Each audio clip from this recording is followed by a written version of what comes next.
Are you upset with me or something? You're not answering the question. It doesn't really matter, I guess. I'm just asking, am I a minute behind, or...? Lewis Hamilton's radio message during the Monaco Grand Prix triggered an unexpected storm within the Ferrari team. What initially seemed like a spontaneous comment just after the checkered flag, a simple question about whether his engineer was upset, turned into one of the most symbolic episodes of the 2025 season inside the Italian team. The question posed by the seven-time world champion was not just a reflection of emotion or curiosity, but a clear sign of misalignment.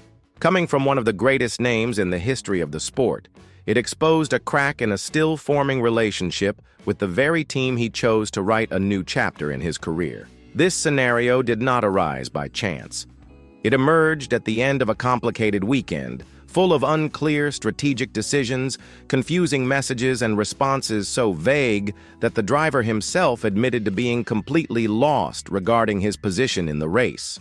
Hamilton believed he was fighting for relevant positions, wearing down his tires to gain an advantage, when in reality he was over 50 seconds behind the leaders, stuck in a competitive void, or as he himself described it, drifting in a no-man's land. What made it worse was that when he tried to get clarification from his engineer Riccardo Adami, he was met only with silence. That silence, in fact, was not confined to the radio. It reverberated within the team, among fans, and throughout the paddock, because when someone with Hamilton's experience and authority begins to publicly question the support he receives, it is impossible to ignore. Especially when, on the other side of the garage, Charles Leclerc seems to carry on with serenity and consistent performance. That's why this video is so important. What happened on the streets of Monte Carlo was more than a simple setback. It was a turning point, a loud and clear warning sign, perhaps the clearest so far, that the integration between Hamilton and Ferrari still needs much development. Stay with us until the end, as we break down every detail of this situation, revisit the radio messages, analyze the public reactions, hear Fred Vasseur's official position, and understand how these communication failures could drastically alter the course of this partnership.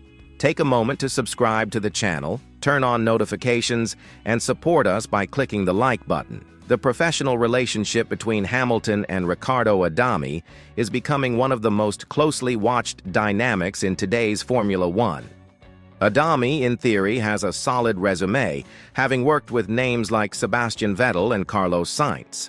However, the chemistry with Hamilton is far from ideal. What we have seen over the past few races is a worrying difference in how vital information is transmitted and interpreted. And the Monaco race made this gap crystal clear. Hamilton, in addition to being an elite driver, has built his career on sharp decision-making supported by effective communication. For years, he cultivated a flawless connection with Peter Bonington, his longtime engineer at Mercedes. That duo functioned like a single organism. Bonington knew when to encourage, when to stay silent, and above all, how to deliver spot-on guidance. It wasn't just about interpreting data. It was about understanding the driver's emotional and competitive state in real time. That synergy was one of Hamilton's greatest assets. It allowed for strategic boldness, as there was complete mutual trust. The current scenario, however, is quite different. The exchanges between Hamilton and Adami often lack objectivity or occur at inappropriate moments. The driver himself highlighted this difficulty after the race in Monaco, saying that the instructions he received were vague and that phrases like, "This is our race," meant absolutely nothing to him. He even stated that, for most of the race, he had no idea of his position or what was expected of him. In the seven-time champion's own words, "I didn't know where I was, what I needed to do, or when to push. I was just completely adrift." That kind of statement reveals a lot. Hamilton has never been dependent on constant commands, but he has always demanded clarity, especially in contexts like Monaco, where every tactical detail can seal the driver's fate. Instead, he was surrounded by uncertainty. When, at the end of the race, he calmly asked if his engineer was upset and got no response, it was more than awkward. It was the portrait of a relationship that is not working. Fred Vasseur, the team principal, tried to downplay the incident. He explained that in Monaco, there is an internal policy advising engineers to avoid radio contact between turn 1 and the tunnel, to prevent distracting the driver in the narrowest part of the track. However, this protocol would not apply to Hamilton's question, which was asked on the cool-down lap after the race had ended. Vasseur suggested that Adami might have already disconnected his communication system. Still, for many, the explanation sounded more like damage control. Ultimately, the episode highlighted a deeper issue, an emotional disconnection between driver and engineer. This dysfunction is not just symbolic. It directly affects performance. Hamilton wore out his tires aggressively due to a misinterpreted message, thinking he was in a podium battle. In fact, he was far from the front runners. According to Vasseur, he lost approximately 10 seconds stuck behind slower cars, a direct result of being buried in the midfield after a grid penalty, which itself was caused by another communication error during qualifying. Meanwhile, on the other side of the garage, Charles Leclerc experienced a very different race. He received consistent updates, clear instructions, and executed a clean and effective performance. The contrast is stark. On one side, there's stability and trust. On the other, doubt and noise. The team claims it is working on improving its internal protocols, and Vasseur insists there is no personal tension between Hamilton and Adami. But if this miscommunication continues, changes might become necessary. Because trust between driver and engineer is the foundation of any victorious project. And with Hamilton, it is even more critical. Here lies the deeper issue. Hamilton did not leave Mercedes to feel adrift. He came to lead, to head a reconstruction, to break a title drought that has lasted nearly 2 decades. But no matter how talented he is, no champion wins alone. He needs a functional, responsive, and above all, coherent support system. Without that, frustration builds, silence becomes noise, and a project that had everything to succeed risks falling apart. What is unfolding now is not just an adaptation issue. It is becoming a practical example of how even the most accomplished driver in history can be held back by a poorly tuned machine. The Monaco race did not reveal just a few isolated failures. It exposed a structural vulnerability that could compromise the entire journey that began with so much hope. At this stage in his career, Hamilton is not only chasing more wins, he is seeking legacy.